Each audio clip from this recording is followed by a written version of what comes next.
জালমুড়ি কিন্তু দিয়ে দিছি সচরাচর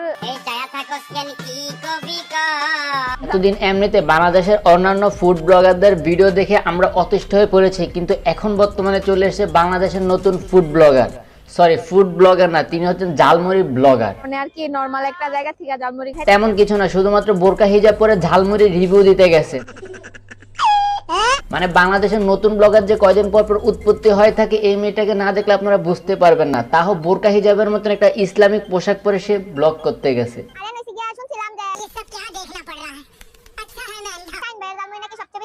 না তাও ঠিক আছে, ফুড আপির মতন তো আর এভাবে যায় না, কেননা বাংলাদেশের অধিকাংশ ফুড ব্লগাররা রাস্তার মোড়ে মোড়ে বিভিন্ন ড্রেস পরে যায়, কিন্তু তার পরিবর্তে মেয়েটা বোরকা হিজাব পরেই না গেল। আমি খাম কেমনে। আসসালামু আলাইকুম, আমি রায়হান আর আপনারা দেখছেন টুইস্ট রায়হান।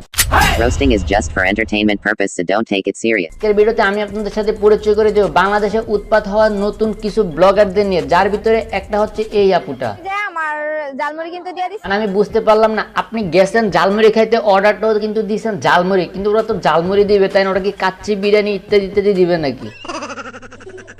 সাইডে বাইডে অনেক মানুষ। ও আপু, সাইডে মাঠে তো অনেক মানুষ থাকবে, কারণ আপনি পাবলিক প্লেসে খেতে গেছেন, সেখানে তো আশেপাশে অনেক মানুষ থাকবে, এটাই স্বাভাবিক। 20 টাকা অনুযায়ী জালমুড়ি কিন্তু মোটামুটি অনেক ভালো দিচ্ছে। মানে বাঙালি কোনো কিছু খেতে গেলে সেটা টেস্ট দেখার আগে এটা ভাবে যে 20 টাকা বা 30 টাকা বা 50-100 টাকার ভিতরে ঠিক মতন পরিমাণটা হচ্ছে কিনা। 20 টাকা অনুযায়ী জালমুড়ি কিন্তু মোটামুটি অনেক ভালো দিচ্ছে।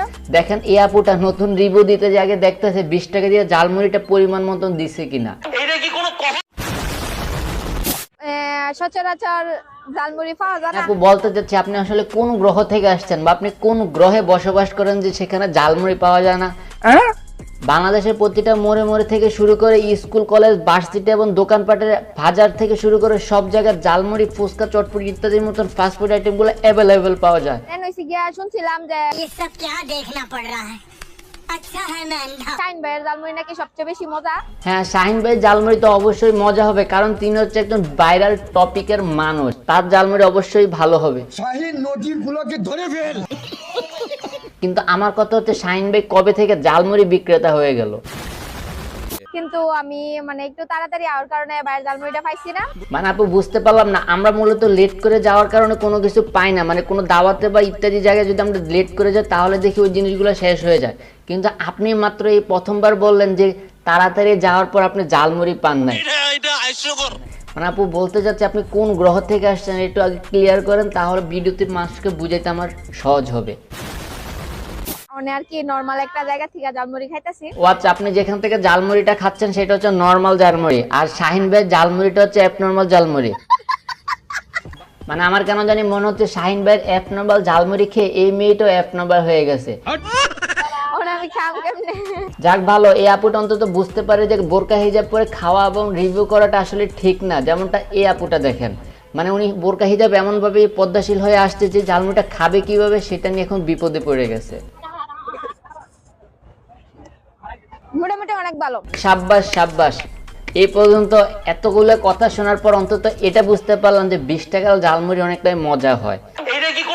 আজ পর্যন্ত কোনো ফুড ব্লগার যারা রিভিউ করে তাদের মুখ থেকে আজ পর্যন্ত কোনো খাবারের অস্বাদ বুঝতে পারিনি, মানে ওরা বলে না যে খাদ্যটা ভালো না বা এটা বেশি বা ওইটা বেশি। সব ফুড ব্লগার, যেমন ফুড আপি থেকে শুরু করে সকল ফুড ব্লগারের মুখে একটাই কথা, অসাধারণ স্বাদ, অসাধারণ স্বাদ।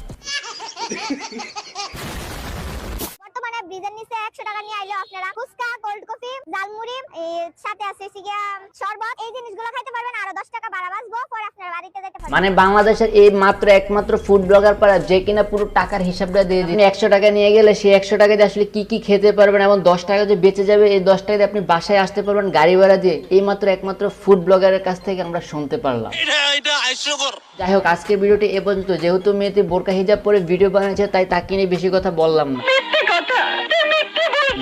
দেখা হচ্ছে নেক্সট কোনো ভিডিওতে। ভালো থাকবেন, সুস্থ থাকবেন, আল্লাহ হাফেজ।